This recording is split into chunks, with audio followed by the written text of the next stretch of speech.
Hey everyone, welcome back to part 3 of the pad series. We're glad you're here. Today, in part 3, we're talking a little bit about wool pads, and whether you're using a rotary, a DA, or a forced rotation, wool pads still have their place in the detailing world, and we're going to talk a little bit about that today, so let's get after it.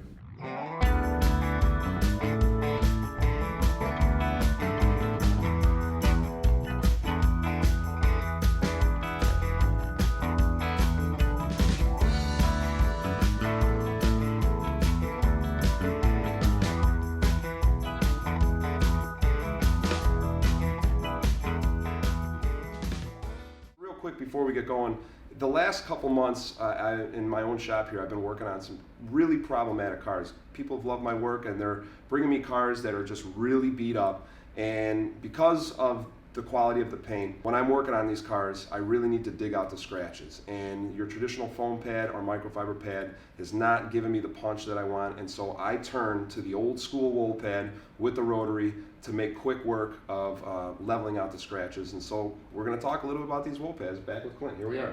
Absolutely. Thank you. You know, wool, as most of us know, has been around a long time. Long time. Yeah. You get some strong opinions on whether a rotary is a bad word. Yeah. And I don't look at it that way. I look at it as if this tool works for you, sure, and you're utilizing it the best way. Right. It's all about preference. Sure. Like we talked about. So I don't want anybody to think that rotary or twisted wool is a bad word, because it's not. It's all about preference. This particular pad, it's a double-sided, but it's a 100% 4-ply twist. Okay. These pads been around a long time. Sure. They come double-sided. They come Velcro back. Yeah. They're good pads, and yeah, believe it or not, I look at my numbers all the time. We still sell a ton of yeah, this type of wool. Yeah. But it is more for rotary buffing, buffing, which you'll find a lot more common in body shops, sure, some detail shops that are working on heavy scratches and things like that. Yeah. Marine, yeah, industrial finishes, right, things like yep, that. Yeah. Gel coats. So again, it's, if you think about it like a piece of yarn. Sure. And yarn, you can look at all the threads that are twisted. Absolutely. And that is exactly why you're going to get a lot of this from this pad. Yes. Even though they're washed and they're pre-treated, they are just known to produce a lot of lint. Yeah. However, they are known to produce a lot of cut. Yeah. So if you're thinking or getting into it, you know, some things to watch out with this pad is, like I said, the lint. Mm-hmm. Number 2, you're looking at a little bit more of a skilled labor, yeah, when you're utilizing this pad, because if it is used wrong, if you are on thin clear, yeah, if you are on possibly a repaint that you're not aware of, it is kind of easy to burn, yeah, through a clear coat finish. Sure. And obviously we can fix swirls. Yeah. We can't put paint back in. At least I can't. No. So, but at any rate, this is a little bit of information on this 100% the old school wool pad. Old school. So where it's really brought us into is, even though it kind of looks similar, it's very different technology. It's a single strand wool. So as opposed to being twisted, it's a single strand. Right. Now, one thing you will kind of notice from this pad is you go, well, you're just getting the same lint here. What's really cool about the technology of this pad is this is just manufacturer's lint. Okay. As soon as I blow this lint out of here, spur it, use it a couple times, it will not produce any more lint. Excellent. And I'll tell you what, I know both of us been doing this a long time. I'm kind of tired of pulling lint out of my nose and out of my ears. Picking it out of the armature and the rotary. Absolutely. This is called our Euro wool pad. It's a very, very, very aggressive pad, and you can even use this pad on a rotary buffer. Yeah. It's okay. Yeah. Now, the only difference would be is the largest size we make this pad in is a 6-inch loop. 6-inch. So you'd have to convert to a 6-inch backing plate. Okay. But you can get some very, very, very good cut with a gear-driven or even a long throw buffer with this wool pad. It cuts very well. So before Clint gets into the next pad, something that I want to talk to you guys about. I'm going to be doing some other videos where I talk about sizing up the car, and sizing up the car does not mean the overall size of the car. The term sizing up the car I refer to is the health of the paint. And in the old days, when I learned how to buff using these old pads, we used to just compound 100% of the panels, and we would do everything, you know. And I think now on a lot of the jobs that I'm doing, I will do, after I do my wash and decontamination step, I'll take a wax crayon and a light and I walk around the car and I will identify the really heavy problem areas. And something that I've noticed is that typically from the wheels down, you're going to get a lot more road rash, especially guys that the hunter stripes from the car wash. Sure. I don't need to compound 100% of every panel with the wool pad. So I choose to use, the 6-inch pads or the 5-inch pads with my machine in spots.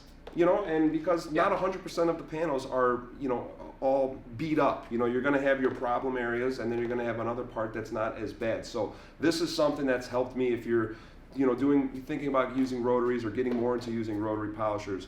Don't feel like you have to compound 100% of the paint surfaces with a wool pad and a rotary. So I just wanted to touch on this. I hope this can help you guys a little bit because it certainly helped me reduce a little bit of machine time in my shop. So back to Clint. No, it's actually a really good point. And I used to do it the same way for years. I would look and go, well, that hood has a scratch on it, so I'm just going to compound every panel.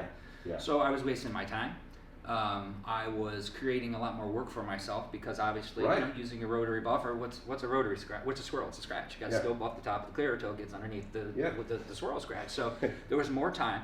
Now there's a lot of tools, the smaller tools, a tool like this, or Rupes has that nano hybrid.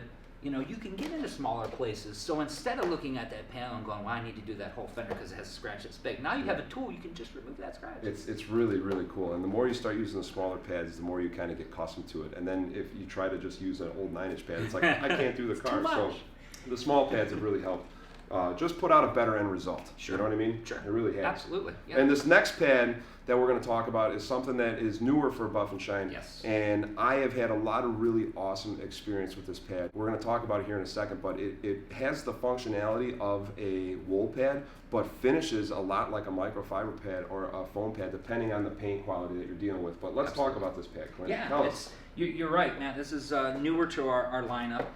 This is another pad that's also in our Reflection Artist kit lineup that we'll talk about at a different time. But it took us a while to come out with this pad because we had some different versions and pile heights. And, obviously for me, I want the product so I can go sell it. Right. But once it got to me and it was dialed in, it was worth the wait. Sure.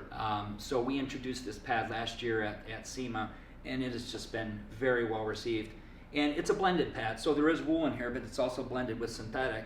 And the funny thing is about pads is that, as a lot of people know, we have a demo team, and what a demo team is at Buff and Shine is they're boutique shops that are strategically placed around the country that we utilize to test our pads. Yeah. So instead of me going, I did a half a hood, this is a good pad, we actually have real world knowledge, and not just from the demo team, from guys like you and other guys and gals that we work with, but the pad has been very well received, but we don't even know what its limitations really are yet because it's so new. Yeah. So I'm getting people that are saying, hey, I'm using this pad and it's giving me what I was getting from this pad, but it's finishing better. Yeah. Okay, so there is a use for both pads. However, you're right. If you're going to get into certain paints, I'm getting a lot of feedback that it's finishing out. We can finish out on hard paints. I have a lot of guys and gals that have been using it for boats. Yeah. And even though it doesn't cover as much area as some of those larger traditional wool pads, it's giving enough cut that they can just finish with that pad. Correct. And I think it's something, if you're using a wool pad, I don't think many people these days are just using wool pads and walking away as a one-step. So if you're going to use a wool pad, you're likely to finish up with a long throw or a different machine of choice that you don't need to worry so much maybe about a small halogram because you're going to clean that up when you come behind for step 2. This pad, I was working on a specific vehicle that it had a gazillion mile, 50,000 miles a guy drove in a year. Very hard paint. It was a Cadillac XTX. I was blown away at how fast that thing cut, and it seemed to reduce the amount of product that I was also using. So I'm excited to kind of get a little bit more working time with this pad to really see its limitations like we discussed. But so far, I'm really liking what I'm seeing with this wool pad, and I can't wait to get after it a little bit more. So anything else we need to go over? No. The only other thing I wanted to bring about these pads is, as you notice, they don't have an interface. And I know we kind of talked about interface when we talked about microfiber, but there is a reason for that. And the reason I bring it up now is because I have had a lot of people say, most of the wool pads I've seen out there have an interface. Not that we can't build an interface. We found that we were getting better, quicker cut, and the same finishing principles without having an interface. Interesting. Okay, well that's good to know. I mean, we're going to keep playing with these pads, and we really are appreciative of you guys watching these videos today. If you like what you see, please click the link below and subscribe. But at the same time, please send us your feedback. We love talking about buffing pads, and we love talking to you guys about this stuff. So stay tuned for more to come, and you guys have a great day. Thanks, everybody. We'll see you. See ya.